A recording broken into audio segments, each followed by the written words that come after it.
बूढ़े गिद्ध ने बताया कि बुढ़ापे में औलाद साथ क्यों छोड़ जाती है। सुनिए धार्मिक कहानी। जय श्री कृष्ण दोस्तों। बूढ़े गिद्ध ने बताया कि बुढ़ापे में औलाद साथ क्यों छोड़ जाती है। आज का वीडियो बिना स्किप किए सभी को देखना चाहिए, क्योंकि बुढ़ापा तो एक दिन सभी पर आएगा। हरा भरा पेड़ भी बूढ़ा होकर सूख जाता है, झड़ जाता है। आज जो बालक हैं वह कल युवा बनेंगे, फिर जवान होंगे और अंततः बुढ़ापे को स्वीकार करना ही पड़ेगा। इसमें किसी की नहीं सुनी जाएगी, चाहे कोई कितना भी धनवान हो। रिश्वत देने से बुढ़ापा नहीं रुकेगा, चाहे कोई कितना भी बहादुर हो। लोग उससे डरते हो फिर भी बुढ़ापा आएगा। ज्ञानी, धनी, बलशाली या गुणी, सभी के हुनर व्यर्थ हो जाएंगे जब बुढ़ापा आएगा।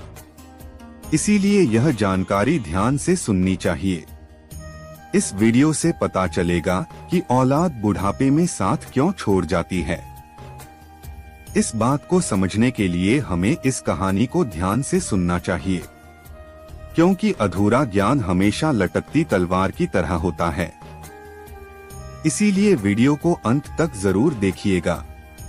भगवान कृष्ण भी कहते हैं कि अधूरा ज्ञान मृत्यु के समान होता है। आइए जानते हैं दोस्तों। सबसे पहले तो वीडियो को लाइक कर दें, क्योंकि आप बाद में लाइक करना भूल जाते हैं। देखिए दोस्तों, लाइक करने का कोई भी चार्ज नहीं लगता, इसीलिए एक लाइक तो बनता है। तो आइए आज की कथा का श्रवण करते हैं। किसी जंगल में एक बड़ा भारी बरगद का वृक्ष था। उस वृक्ष पर हजारों प्रकार के पक्षी दिन भर चहचहाते रहते थे।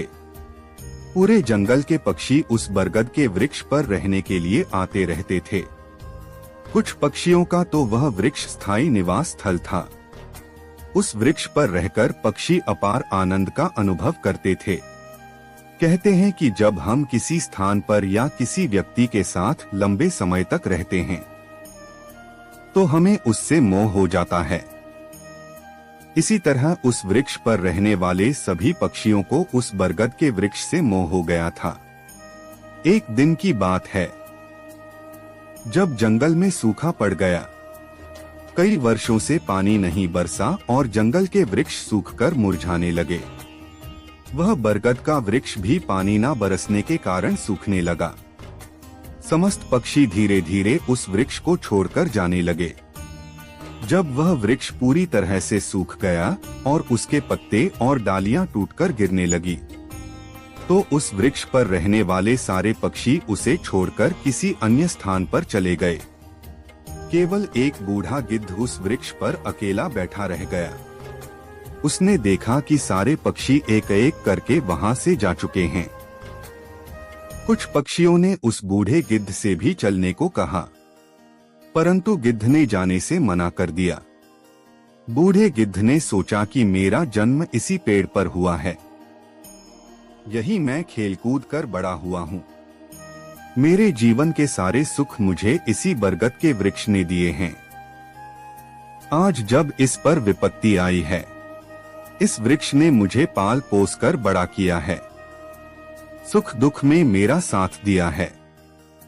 मैं इस वृक्ष का ऋणी हूँ, मरकर भी इस वृक्ष को नहीं छोड़ूंगा।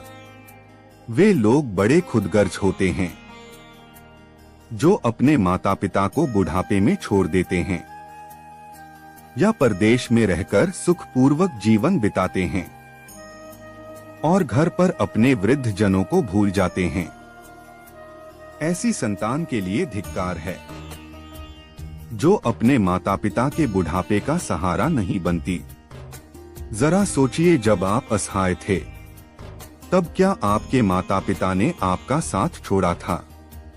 जब आप बीमार हुए थे तब क्या उन्होंने आपको अकेला छोड़ा था? जब आप किसी संकट में पड़े थे तब क्या उन्होंने आपका साथ नहीं दिया था? जब उनके मन में किसी अच्छी चीज को खाने की इच्छा उत्पन्न हुई थी तो क्या उन्होंने वह चीज कभी अकेले खाई थी? आज जब वे बूढ़े हो गए हैं तो आपको उनसे घृणा होने लगी है। उन्होंने आपके लिए इतना किया, क्या आप उनके लिए इतना भी नहीं कर सकते कि उनके बुढ़ापे की लाठी बन जाएं? दोस्तों, बूढ़े गिद्ध ने मरते दम तक उस वृक्ष का साथ ना छोड़ने की कसम खाई। कुछ दिन और बीते तो वह वृक्ष पूरी तरह से जर्जर हो गया। उसे दीमक खाने लगी, लेकिन गिद्ध फिर भी उसे छोड़कर नहीं गया। दिन में थोड़ा बहुत इधर उधर घूमकर अपना भोजन जुटा लेता था और शाम होने पर उसी सूखे वृक्ष पर आकर बैठ जाता था। इस तरह से कई रोज बीत गए। जो पक्षी उसे छोड़कर दूसरे स्थान पर चले गए थे, उन्होंने सोचा कि गिद्ध काका अभी भी उसी सूखे वृक्ष पर बैठे रहते हैं, क्यों ना हम सब मिलकर उनके पास चले और उन्हें समझाकर अपने साथ ले आएं। दोस्तों, यही सोचकर कुछ पक्षी बूढ़े गिद्ध के पास गए और उसे अपने साथ चलने का आग्रह किया। कहने लगे कि काका, आप इस सूखे वृक्ष पर क्यों बैठे रहते हो? इस वृक्ष का जीवन समाप्त हो चुका है। मृत के साथ मरना कहाँ की समझदारी है। कहते हैं वही जीविका श्रेष्ठ है, जिसमें धर्म की हानि ना हो। वही देश श्रेष्ठ है, जहाँ कुटुंब का पालन हो सके। यह वृक्ष बिल्कुल जर्जर हो गया है। दीमक इसे रात दिन खा रही है। किसी दिन तेज हवा के झोंके के साथ यह गिर जाएगा। फिर आप कहाँ जाएंगे? विद्वान लोग कहते हैं कि शत्रु, कर्स, अग्नि और बीमारी को समय रहते दबा देना चाहिए। जो इनसे समाधान नहीं करता वह बेमौत मारा जाता है। ठीक इसी प्रकार आपको भी इस वृक्ष को छोड़कर किसी सुखद स्थान पर निवास बना लेना चाहिए। दोस्तों, समस्त पक्षियों के समझाने पर भी बूढ़ा गिद्ध उस वृक्ष को छोड़ने के लिए तैयार नहीं हुआ। कहने लगा, भाइयों, यह वृक्ष मेरे माता पिता के समान है। मेरे माता पिता मुझे जन्म देकर इसी वृक्ष पर छोड़कर चले गए थे। उनके जाने के बाद मैं इसी वृक्ष पर खेलकर बड़ा हुआ हूँ। जीवन के सारे सुख मैंने इसी वृक्ष पर पाए हैं। बचपन से लेकर बुढ़ापे तक का सफर मैंने इसी वृक्ष पर तय किया है। अब इस मुश्किल घड़ी में मैं इसे छोड़कर कैसे चला जाऊं? यह मेरी सबसे बड़ी खुदगर्जी होगी। कहते हैं भक्त, सेवक और शरणागत जो यह कहता हो कि मैं आपका ही हूँ, उसे संकट में भी नहीं छोड़ना चाहिए। जो इन्हें संकट में छोड़ता है वह बहुत बड़ा पापी होता है। जिसने आपका पालन पोषण किया हो, सुख दुख में साथ ना छोड़ा हो, ऐसे माता पिता को छोड़ने वाला जघन्य अपराध का भागी होता है। ऐसे संतानों को कभी भी मनुष्य की योनि में जन्म नहीं मिलता। मैं अपनी मृत्यु तक इसी वृक्ष पर रहूंगा। आप लोग यहाँ से चले जाइए। गिद्ध की बात सुनकर सारे पक्षी निराश हो जाते हैं और लौटकर वापस चले जाते हैं। कुछ तो कहने लगे, भैया, इस बूढ़े गिद्ध के साथ साथ इसकी बुद्धि भी सठिया गई है, इसीलिए इसे हमारा समझाना अच्छा नहीं लगता। अगले दिन कुछ पक्षी फिर उसे समझाने के लिए आए, लेकिन गिद्ध ने फिर भी मना कर दिया। इस बार सारे पक्षी लौटकर अपने घर नहीं गए। वे सीधे इंद्र के पास पहुँचे और उन्हें सारी बात बताई। हे भगवान, हम जिस वन में रहते हैं वहाँ कई वर्षों से पानी नहीं बरसा। पूरा जंगल पानी से विहीन है। पेड़ पौधे सब सूख चुके हैं। जंगल के सभी जीव जंतु जंगल छोड़कर दूसरे स्थान पर चले गए हैं। परंतु दुख की बात यह है कि जिस बरगद पर हम लोग रहते थे, उसी बरगद पर एक बूढ़ा गिद्ध भी रहता था। हम लोग तो चले आए, पर वह गिद्ध उस बरगद को छोड़कर कहीं नहीं जाना चाहता। वृक्ष सूखकर जर्जर हो चुका है। वह कभी भी गिर सकता है। हम लोग उसे समझाने गए थे, पर वह फिर भी उस वृक्ष को छोड़ने के लिए तैयार नहीं हुआ। वह कह रहा था कि मरते दम तक मैं इस वृक्ष का साथ नहीं छोड़ूंगा। इसीलिए हे भगवान, आप स्वयं चलकर उन्हें समझा दीजिए, शायद वह आपका कहना मान जाए। दोस्तों, पक्षियों के निवेदन को इंद्र ने स्वीकार कर लिया।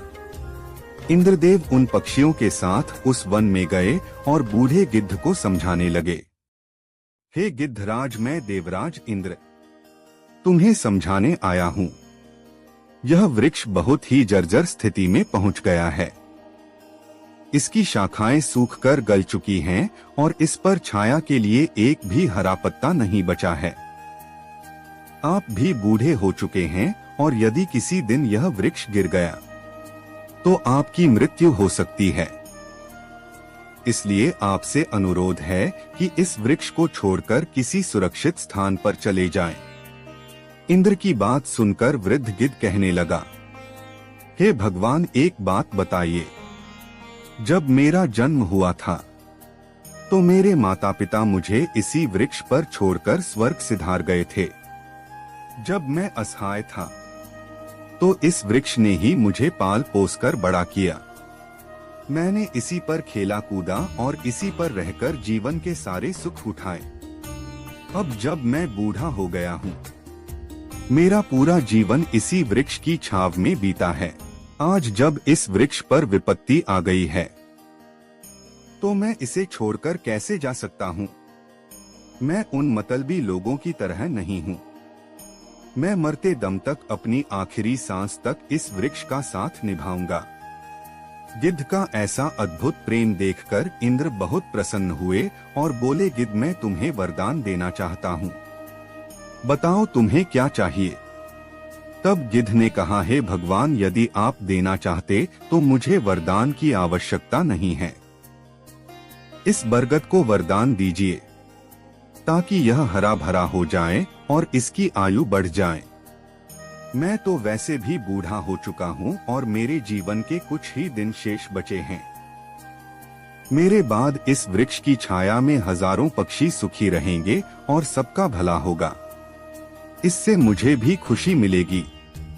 गिद्ध की बात सुनकर इंद्र ने उस वृक्ष को फिर से हरा भरा बना दिया और पूरे जंगल में बारिश कर दी। सारे जंगल के वृक्ष फिर से हरे भरे हो गए और चारों तरफ हरियाली छा गई।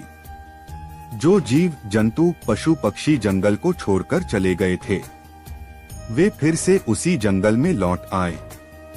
सभी पक्षी फिर से उसी बरगद पर आकर चहकने लगे और उस बूढ़े गिद्ध काका की खूब सेवा करने लगे। वे उसके लिए खाना और पानी वही लाकर देने लगे। इस प्रकार गिद्ध का शेष जीवन सुख पूर्वक बीत गया।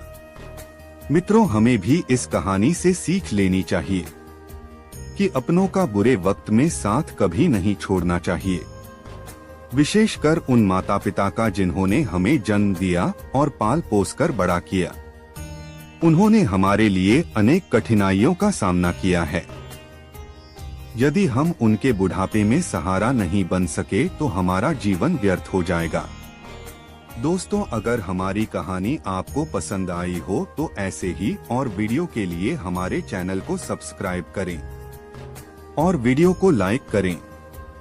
धन्यवाद।